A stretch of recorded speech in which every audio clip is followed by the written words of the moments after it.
I guess I never really formally introduced myself. My name's Diane. La Mia.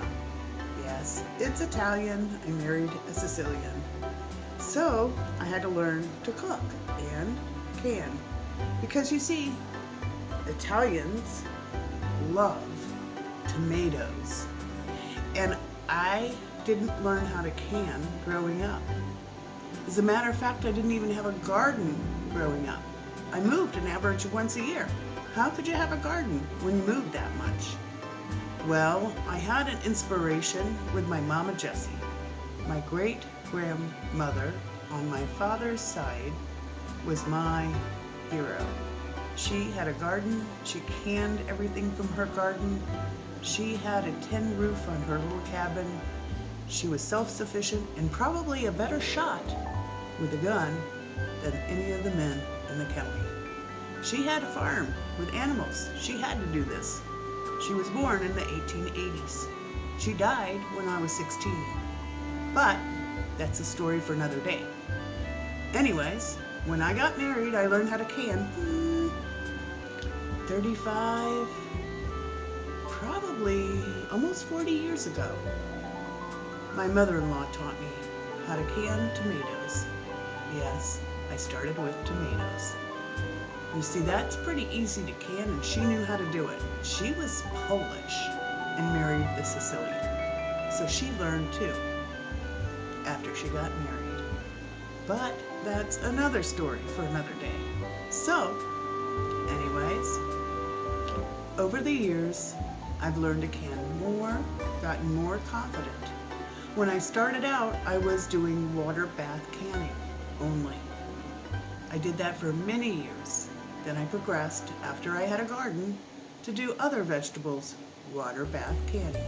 It wasn't until later that I felt confident enough to can with a pressure cooker.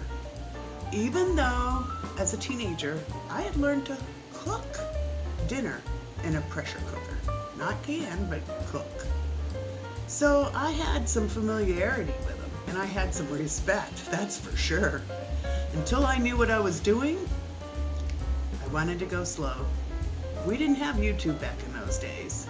So I learned a lot from my mother-in-law and following the ball canning cookbooks.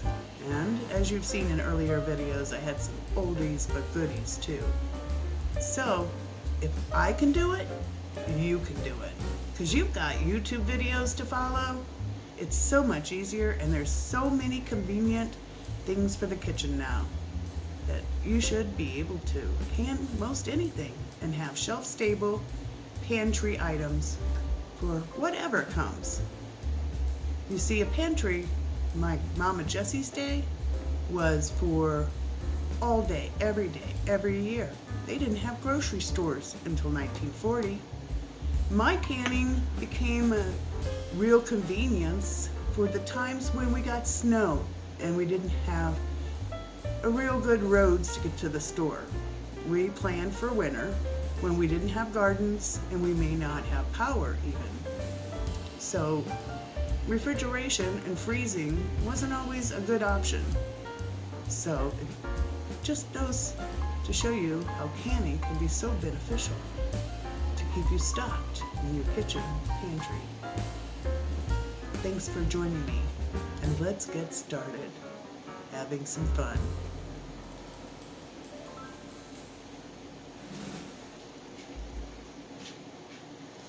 Hi again, I'm Diane, and I'm back with a half bushel of peaches to can. I'm glad you're here.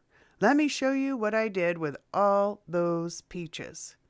I had to work on them in batches. I used the complete book of home preserving by Ball. The first thing I did was I made some zesty peach barbecue sauce. To start, I washed and removed the stems that remained in some of the peaches. To make the job easier of removing the skins, I did a little boiling water bath for just a minute or two, and then followed it by a dunk in the ice bath. This quick change of temperature loosens the flesh and makes it slide right off.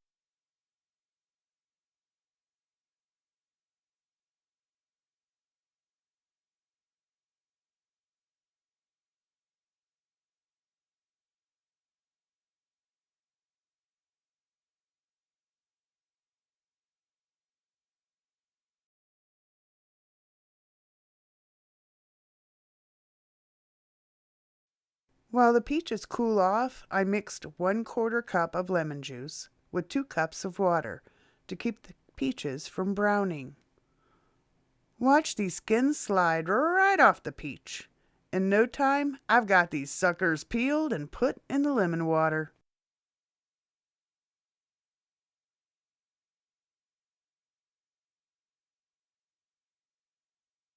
I did speed up the video by 2 times as fast, just to make it not quite so boring to watch. I suppose there's editing, but some people like to watch this part. So, sit back and relax.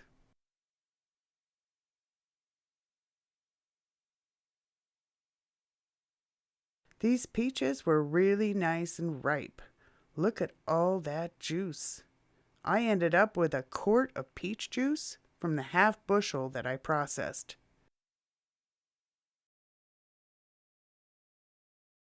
I could make jelly using the juice, but I was kind of tired of peaches and I had another jelly in mind. Actually, it was a jam. That'll be up soon.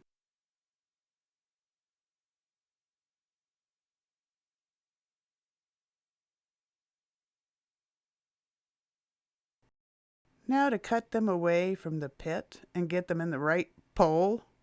I kind of missed. Oops. The juice is just dripping from these peaches, just like I like them, where the juice runs down your face when you bite into one. Reminds me of all the summers in South Georgia growing up as a kid when we go to visit the grandparents.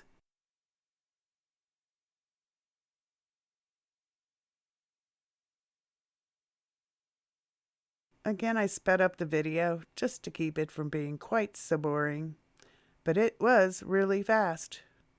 It didn't take long at all to get those peaches cut up, and I needed 6 cups of cut up peaches without all the juice. Let me get washed up. It's kind of messy. After I drained off the juice, my 8 cups went to 6 cups of peaches that I needed. Now for the flavorings. And I might say, darn good.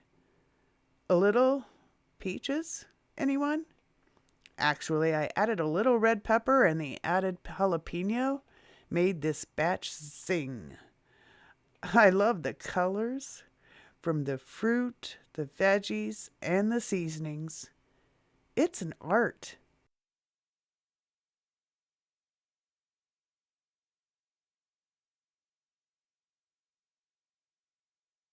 I cooked it down for a few minutes like the recipe said. Jarred them up, wiped the rims, put the rings and lids on, and hot water bath canned them for the appropriate amount of time. They turned out great.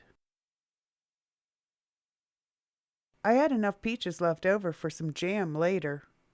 Stay tuned for that. The second bowl of peaches would become some peach pie filling. Peach pie filling. This recipe called for apples and raisins. That white thing in the pot, it's a spice pouch of cheesecloth and kitchen twine that holds the cinnamon, cloves, and allspice called for in the recipe. The jars are filled, rims are wiped, and lids and rings secured on finger tight.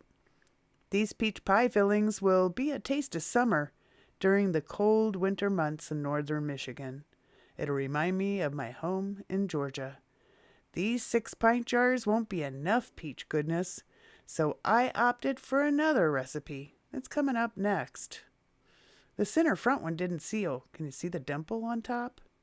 As soon as it's cool enough, I'll put that one in the fridge to be eaten first.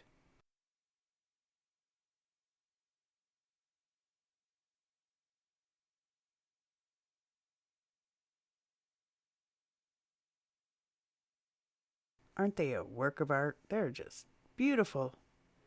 So the got busy the next day making the honey spiced peaches to add to the muffins or on vanilla ice cream. I did 4 with cinnamon, allspice, and cloves, and 2 jars with star anise. Last but not least, I made state line jam with Georgia peaches and Tennessee whiskey, except my whiskey came from Kentucky, not Tennessee. The recipe is on Pomona's Pectin website. I had 1 jar that didn't seal. You can see the sugar on the lid from the siphoning that occurred during the processing. But that's okay. We were happy to eat it on some toast that morning, and it was good. The package of Pomona's Universal Pectin makes more than 1 batch of jam, so I made a blueberry, vanilla, and lavender preserves. I got the recipe from Pomona's website.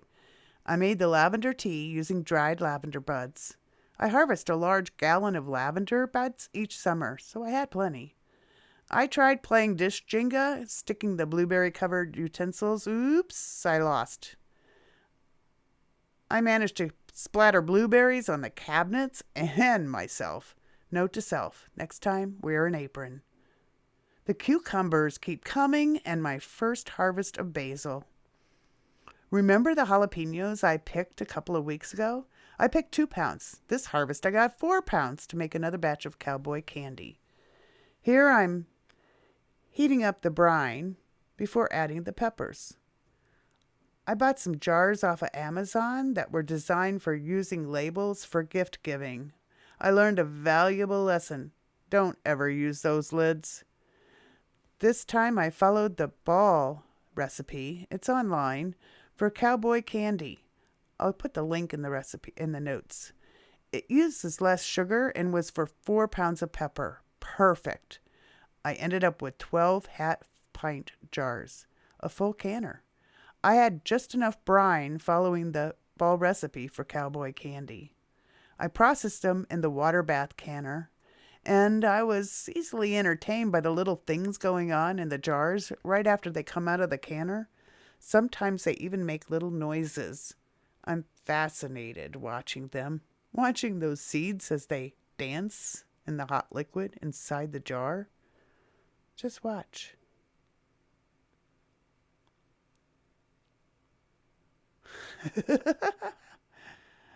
Of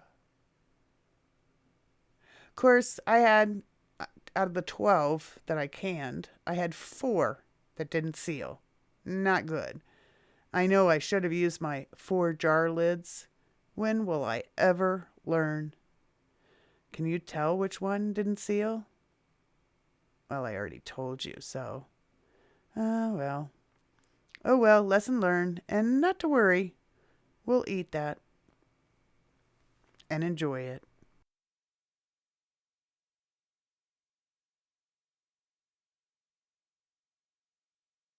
The one that didn't seal, well, it now lives in the refrigerator, which is what you should do when you do have a jar that doesn't seal properly.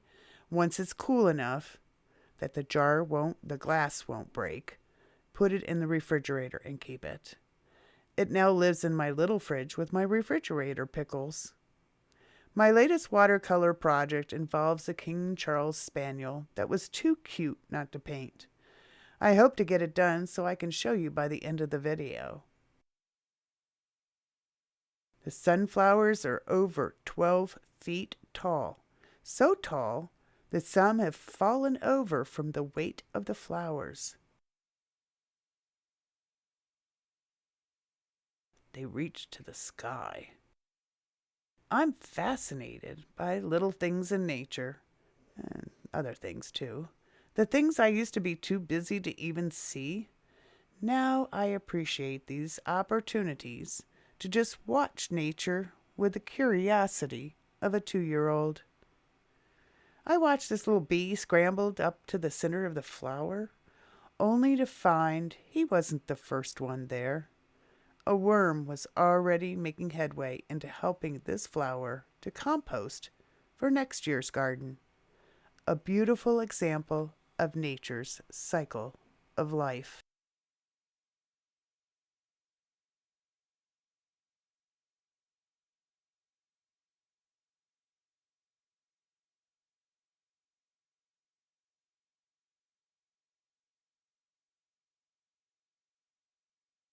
Before I left, I caught sight of a grasshopper who was looking for something to munch on. These grasshoppers have been horrible this year. I've never seen anything destroy a marigold like these creatures have done. But I still have to admit I find them fascinating because they are one of God's creatures.